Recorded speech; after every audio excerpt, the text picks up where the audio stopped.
Hi, sweetheart. This book is called Where the Wild Things Are. Story and pictures by Maurice, Sendak. See that? It's a special award. That means they have really good pictures. Wow, even those leaves are pretty.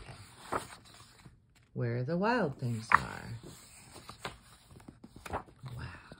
Think those are wild things? They have a lot of teeth and horns. Pointy fingernails.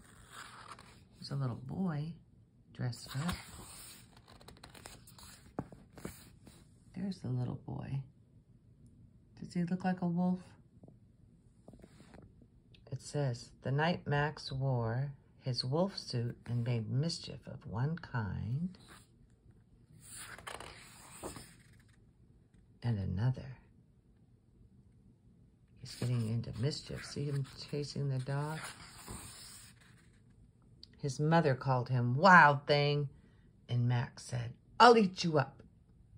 And he was sent to bed without eating anything. Uh-oh, his mother sent him to his room. That very night, in Max's room, a forest grew. See the trees? There's trees growing in his bedroom. And grew. More trees, and grew until his ceiling hung with vines, and the walls became the world all around. Wow, look at his bedroom.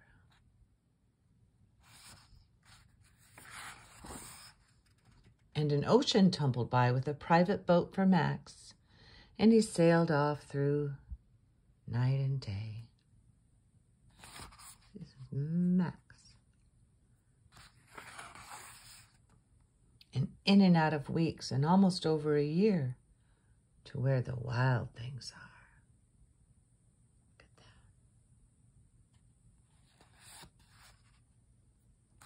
that.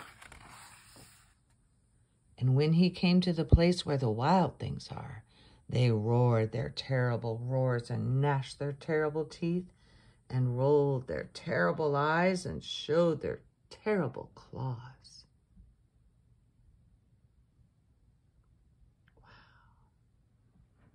See their claws and their yellow eyes?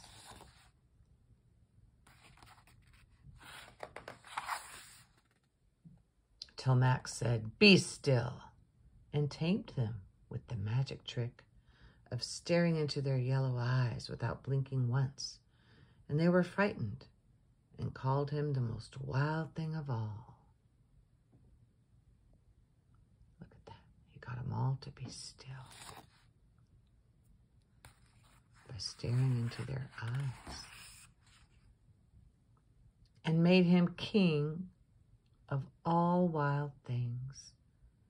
And now, cried Max, let the wild rumpus start. See how he has a crown and he's bowing like he's a king. Let the wild rumpus start. Rumpus means they're going to make a lot of commotion, a lot of noise. See, looks like he's howling at the moon. Oh! They're making noise, jumping. A wild rumpus. Now they're up in the trees. Oh, look at him now. He's on the shoulders. He's king of the parade. A lot of commotion. Now stop, Max said, and sent the wild things off to bed without their supper. And Max, the king of all wild things, was lonely and wanted to be where someone loved him best of all. Then all around, from far and away across the world, he smelled good things to eat. So he gave up being king of where the wild things are.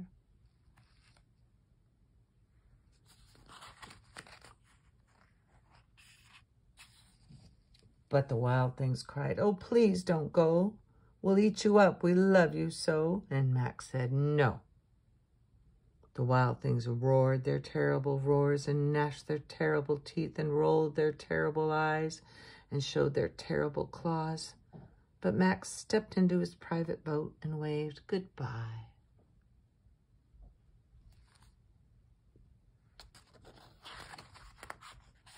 because he smells something, and sailed back over a year and in and out of weeks and through a day.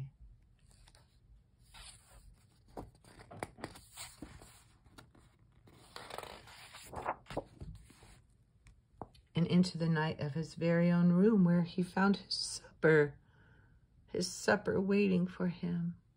See his food. I think that's what he smelled. He smelled his supper. His supper waiting for him, and it was still hot. And that's the end. He went on quite a journey with those wild things, and now he's back in his room. Think that was real, or you think he imagined it?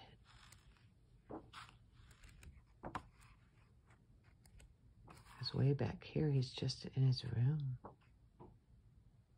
Pretty soon there's trees and wild things in his room. That's why it's called Where the Wild Things Are. Good job. See you next time.